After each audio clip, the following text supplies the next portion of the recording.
Doutor Marcos Aurélio, faz favor aqui para nós, estamos ao vivo no programa Pinga Fogo na TV. Esse é o advogado contratado pelo motorista atropelador, o cabeleireiro de 78 anos. A pergunta, doutor, que todos fazem, a comunidade maringaense, o porquê que o seu não ficou no local do acidente, não prestou nenhum atendimento à vítima, a essa moça que infelizmente faleceu. Boa tarde. Boa tarde.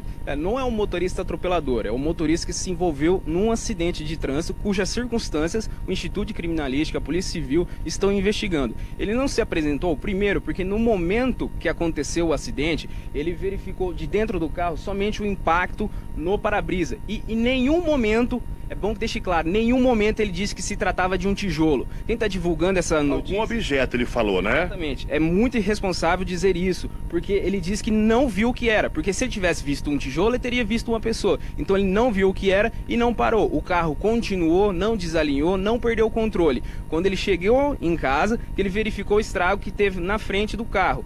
Ao saber das notícias no dia seguinte, ele ligou os pontos, porém ficou com medo de ir até a delegacia, porque o que as pessoas pediam era para linchar ele, bater nele. Então ele ficou com medo, me procurou, eu fui junto com ele para garantir que a integridade dele, física dele fosse protegida e que os direitos constitucionais dele também fossem, e ele se apresentou voluntariamente. Doutor, um detalhe, mesmo sendo um objeto, mas olha só o estrago na frente do carro. Nós sabemos que esse idoso é trabalhador, não é um criminoso, é um pai de família e infelizmente todos nós estamos sujeitos a se envolver em qualquer tipo de acidente.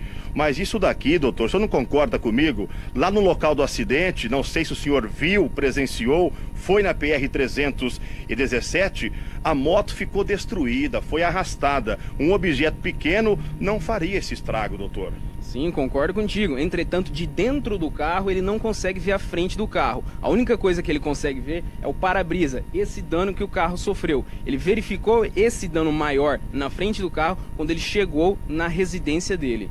Olha, eu concordo com a opinião do senhor é um advogado bastante respeitado aqui em Maringá, mas eu não concordo, viu, Beia Juliano, com a opinião do doutor Marcos Aurélio. Respeitamos o trabalho dele, porque a frente do carro ficou nessas condições em que vocês estão vendo agora aqui no Pinga Fogo na TV, Juliano Beija-Flor. Conhecemos ele, é uma pessoa de bem, é uma pessoa íntegra, 78 anos, de bastante responsabilidade. O que a gente não entende é porque ele não parou na hora. Ele não parou na hora. E isso aí acaba dando omissão de socorro, né, Corujão, né, doutor?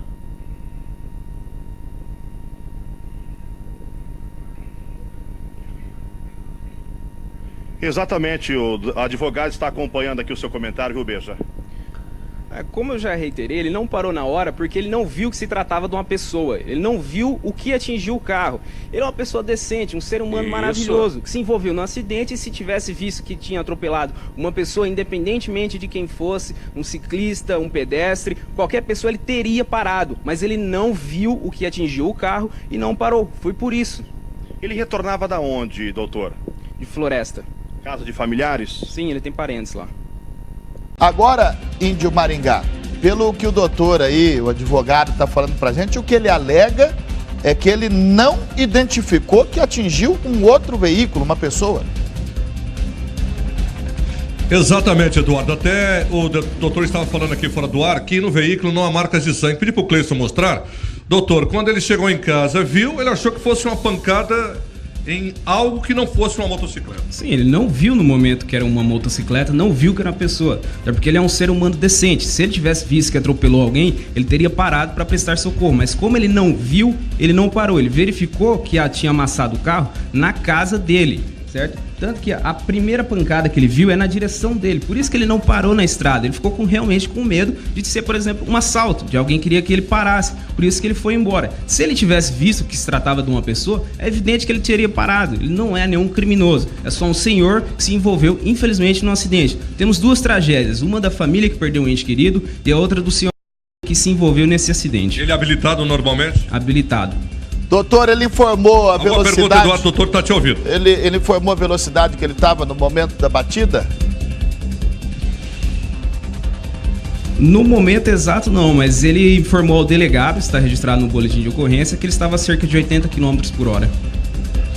Muito bem, muito obrigado ao doutor aí por estar passando essas informações, para que o caso fique aqui esclarecido também para os telespectadores. Bom, essa é a versão do motorista. O carro que a jovem teria sido atropelada, esse Corolla, está bastante destruído, à frente inclusive com vários impactos ali por conta do acidente. Ao meu lado está o Dr. Marco Aurélio de Almeida, advogado que representa esse idoso de 78 anos. Doutor, a primeira pergunta que nós se fazemos é por que ele não teria parado para prestar socorro a essa jovem durante a noite do domingo no local do acidente.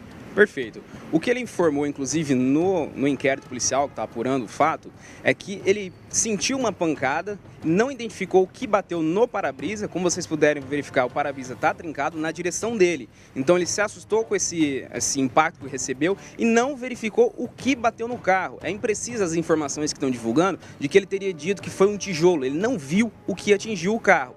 Por conta de não ter visto e o carro continuar alinhado, não ter perdido o controle, ele seguiu viagem, inclusive com medo de ter sido alguém que jogou algum objeto para ele parar na estrada e ser assaltado, que é uma tática muito utilizada aqui no Brasil, infelizmente. Por isso que ele seguiu. Quando ele chegou na casa dele, foi verificar o carro, ele viu que o carro estava amassado na frente, na parte do para-choque.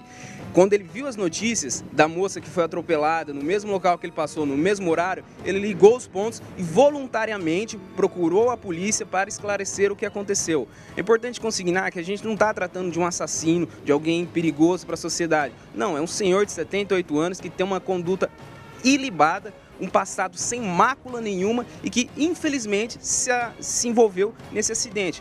Doutor, o acidente aconteceu no domingo à tarde. A gente noticiou já na segunda-feira. Ele se apresentou só ontem à noite. Não teve uma demora? Não acho que teve uma demora, tá? Ele me procurou primeiro para a gente saber o que fazer. Eu fui buscar informações e aí levá-lo à delegacia com segurança. Porque como estavam noticiando isso de maneira muito negativa, ele temia pela própria segurança em ir à delegacia desacompanhado, sozinho, sem saber o que fazer. Então fui com ele no tempo correto, para a segurança dele, inclusive. A jovem, e de acordo com as informações inclusive da equipe que atendeu a ocorrência, ela teria sido arrastada por 60 metros. Em nenhum momento esse idoso não percebeu que ele estava arrastando alguma coisa, uma moto, alguma pessoa, por exemplo? Essa afirmação acho que é um pouco prematura ainda. A gente precisa esperar o fim das investigações, os laudos do Instituto de Criminalística, para aí com certeza afirmar que houve o arrastamento ou não, porque ele não sentiu. A única coisa que ele verificou no carro, no momento que estava dirigindo, foi a pancada no para-brisa.